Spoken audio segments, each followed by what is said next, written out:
comes to the 7 deadly sins, pride seems a bit of a cop-out. I mean, compared to something cool like wrath, it comes across as a really flimsy transgression. And of course, pride can be well placed when you've achieved something. Finishing a project, gaining a promotion, or in my case, cirrhosis of the liver. I mean, you don't get to that stage by being a part-timer. However, some things are such an achievement, they require parades, flags, and an entire month devoted to them. I refer, of course, to gay pride, where we celebrate the incredible accomplishment of liking certain types of genitals. And who better to lead this gathering of buzzcuts and assless chaps than our very own Queer Kid Stuff, fresh from that part of the internet that makes you wonder why we have the internet at all.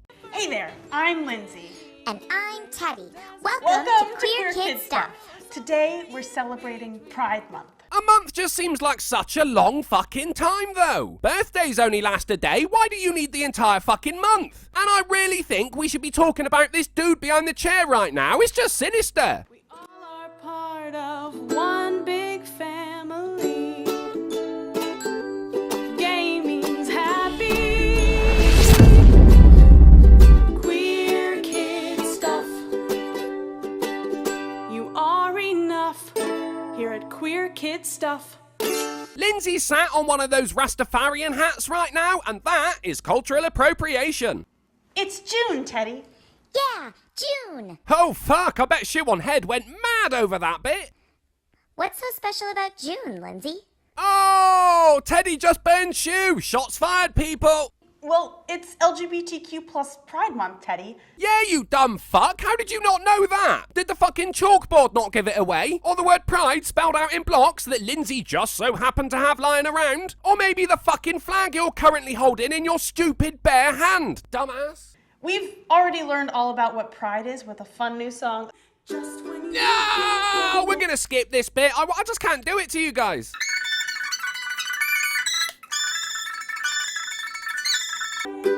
What is that face about? It's like a cross between extreme anger and concentration. Kinda like the face you'd pull when chopping up the body of your ex-wife. And today, I wanted to talk about what makes June such a special month for LGBTQ plus people. I'm really starting to like June. Oh, you wait until you find out about the bears they'll have at the parades, Teddy. Of course, it's not the kind of bear you think. It's a really awesome month, and it's very special to the LGBTQ plus community. Do you know why, Teddy? Not yet, but you're gonna tell me.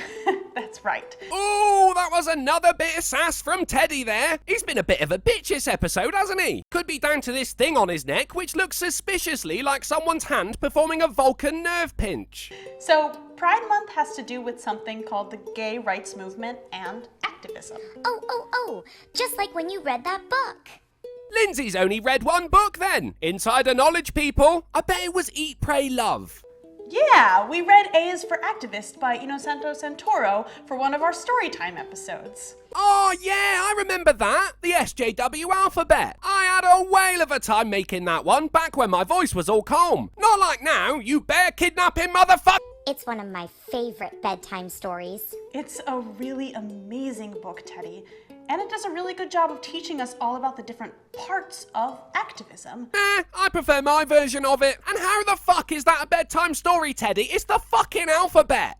We also learned about activism when we talked about the Women's March. Activism is all about wanting something to change and then doing something about it. Really? I thought the modern definition was more about kicking bins. Someone should tell Antifa. Okay, so the Women's March was activism? Yep.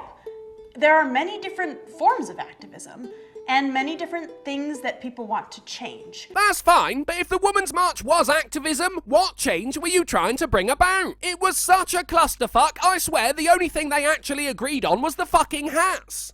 A is for Activist does a really good job of telling us what some of those things are.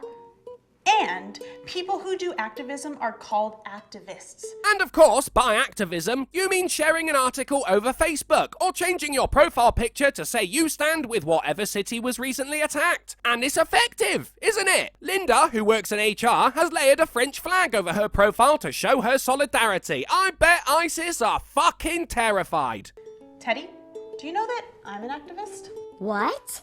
If creating the biggest cover-up in the history of stuffed animals is considered activism, then yeah, you're smashing it. Where's the real Teddy, Lindsay? You're not fooling anyone, mate. I'm definitely an activist, and doing this show is a big part of my activism. This is activism? Sure is. Does that make me an activist too? Definitely. No, because that means I am too. I'm just not comfortable with that. And do you want to know a secret? Oh shit, this is happening. Run, imposter Teddy, run! Just watching and learning from queer kid stuff makes you an activist too. Oh, fuck off. Watching YouTube is as far away from being active as you can get. There's a fucking autoplay option for when you can't be bothered to reach for your mouse. That's so cool. We're all activists. Yep. Okay, now let's get to what activism has to do with Pride Month. Oh, great. Only halfway through and you get to the fucking point. A new record, I think. Oh, right. That's what we were talking about. So, Pride started way back in 1969. Ha! That's when something called the gay rights movement started. In 69, that is perfect. Fair play to the gays on that one. Do you think they were waiting for that year to come around? Like in 67, they're going, oh guys, things are really bad. We need it to change. But let's wait 2 more years, yeah? I mean, come on. And that's the activism part, right? Yep, Teddy. The gay or LGBTQ plus rights movement is an activist movement trying to change unfair things about being LGBTQ plus. So why is it still around then? I can see why it was needed back then, but what's unfair about it now? I mean, when someone's had a bad day at work, they can be all, mate, today fucked me in the ass. But if a gay man says it, then you're like, oh, so you had a good day then? I don't know. Back in June of 1969, some of the laws we have now that keep LGBTQ plus people safe hadn't been made yet. We all still had rights and laws, you know. Killing someone was still a bad thing. It's not like, but your honour, he was a gayer. He was? Oh, well, that's okay then. Well done. Yes, you could be arrested for being openly gay, but now it's illegal for a bakery to turn down a commission for a lesbian wedding. And we have a channel devoted to teaching under 10s about homosexuality. It's gone too far the other way. Like marriage equality? Well, marriage equality is part of it, but that was a pretty recent one.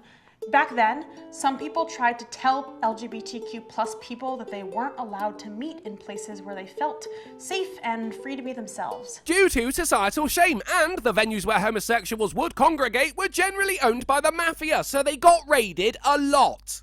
One of those places is called the Stonewall Inn.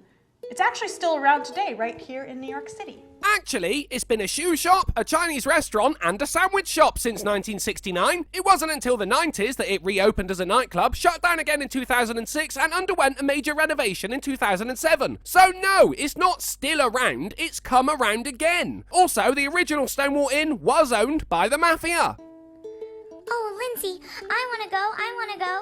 We totally can, Teddy.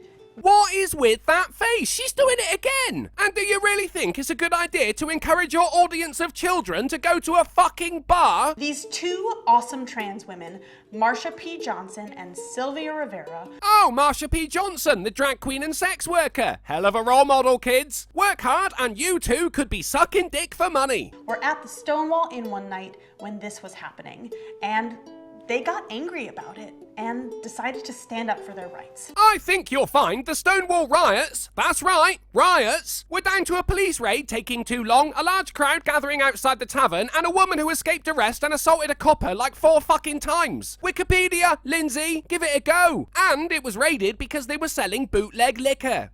This inspired a ton of other LGBTQ plus people to stand up for their rights too. I'm really glad they did that all together. Me too, Teddy. Oh yeah, because riots are no fun when there's only 2 people. So that was a time here in the US that different groups of people were using something called protest, a form of activism, to make their voices heard and make the government listen to them and help them change these unfair laws. Again, it wasn't a protest, Lindsay. It was a fucking riot. The tactical police force were called in. It was fucking violent, woman. Though in my mind, it was just a load of people bitch slapping each other. Now we call it the gay rights movement. Okay, And that's the activism and movement stuff, right? Because they're trying to change something? There's not a lot to change, really. There's never been a better time to be a gayer. That's why people keep coming up with stupid fucking reasons to protest. And is Teddy doing a Nazi salute right now? Yep, and it's still going on today.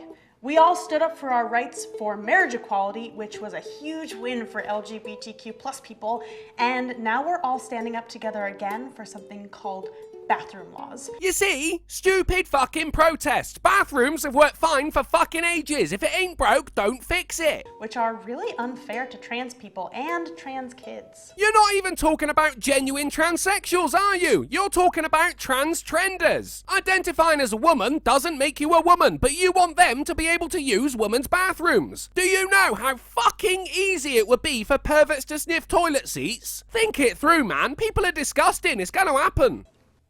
It's not cool to treat anyone unfairly.